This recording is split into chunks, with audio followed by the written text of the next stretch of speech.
perintah Allah kamu abaikan untuk berpegang pada adat istiadat manusia. Bapak, Ibu, saudara, saudari umat Allah yang dikasihi Tuhan,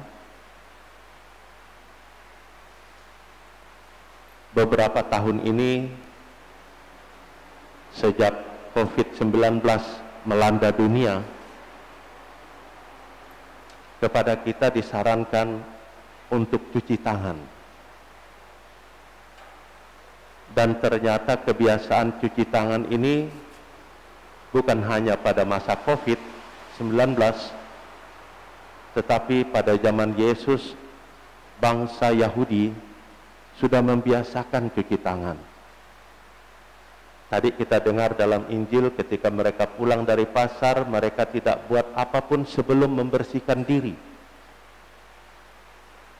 Cawan-cawan mereka cuci. Lalu ketika mereka protes, ini orang-orang Farisi dan ahli Taurat yang datang dari Yerusalem. Yerusalem itu menjadi pusat kota pada zaman itu. Berarti orang-orang ini bukan orang-orang biasa. Pasti orang-orang ternama dari kaum Farisi dan ahli Taurat, karena dari pusat kota datang bertanya kepada Yesus. Tapi jawaban Yesus seolah-olah kalau kita tidak pahami dengan baik, menentang kebiasaan bersih-bersih itu tadi. Ada problem yang kita harus mengerti. Kalau kita hanya membaca begitu saja, tidak tahu konteks Injil hari ini, mungkin kita pun bertanya, ngapa Yesus tidak setuju kalau para murid makan dengan tangan najis karena tidak dicuci tangan?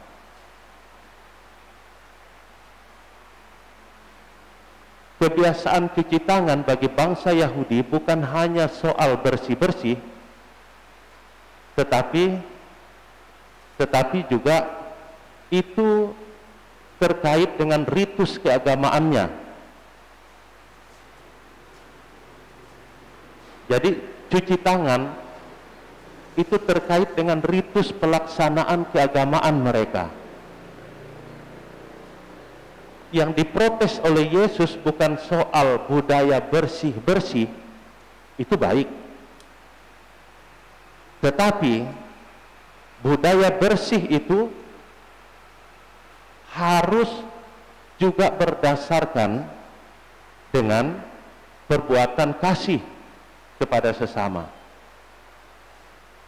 Dengan demikian Yesus mau menekankan lebih perhatian pada tindakan berikut setelah melakukan kebiasaan baik dari adat istiadat itu. Dan kalau dalam keagamaan kita mengenal ritus, tata cara melaksanakan ibadat. Tata cara melaksanakan ibadat yang baik harus juga disertai dengan kesadaran orang dalam melaksanakan tata cara itu, atau disebut ritus itu. Kadang-kadang tidak selaras, seperti yang dalam bacaan kedua tadi, kita diingatkan bahwa kita hendaknya juga menjadi pelaku firman, bukan hanya berhenti pada ibadatnya saja yang baik-baik itu, tetapi menjadi pelaku dari firman itu, melakukan apa yang dirayakan dalam ibadat. Nah, dalam konteks ini, Bapak Ibu, saudara-saudari terkasih, Yesus mau mengingatkan orang Farisi. Kita tahu orang Farisi itu orang-orang saleh yang melaksanakan semua tata cara peribadatan dengan baik. tetapi mereka berhenti pada tata cara itu saja. Dalam hidup harian, mereka gampang menjatuhkan penilaian terhadap orang lain,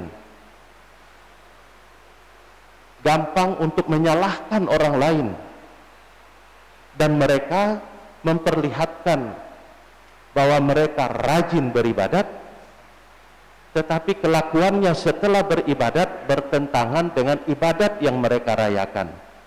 Inilah titik utama protes Yesus terhadap mereka. Dan soal najis, Yesus dengan tegas katakan, yang dari luar itu tidak menajiskan, tapi apa yang keluar dari dalam seseorang itu yang menajiskan. Karena tadi cuci tangan dihubungkan dengan kenajisan oleh orang Farisi dan ahli Taurat. Dan kalau kita mau mendalami lagi, sebenarnya apa yang dikatakan Yesus juga kepada kita hari ini, ritus-ritus, tata cara peribadatan baik kita laksanakan, kita ikuti, tetapi kita harus membatinkan tata cara itu. Harus kita miliki dalam hati, dalam hidup kita. Dan kemudian ketika kita selesai beribadat, melaksanakan tata cara atau ritus dengan baik, seperti hari ini, kita juga harus berbuat baik dalam hidup kita. Tidak gampang menilai orang lain, aku lebih baik dari kamu. Tidak gampang mengatakan kamu najis, aku kudus, kalian kudis. Dan dengan demikian diperjuangkanlah agar kita bertindak baik terhadap sesama. Dalam kitab Ulangan, Musa mengatakan dalam bacaan pertama tadi, perintah-perintah Tuhan jangan kamu tambah. Ini mau mengatakan kepada bangsa Israel, agar bangsa Israel itu menjadi suatu bangsa yang berkualitas, yang bermutu. Bukan hanya banyaknya, kuantitas saja, tetapi juga berkualitas.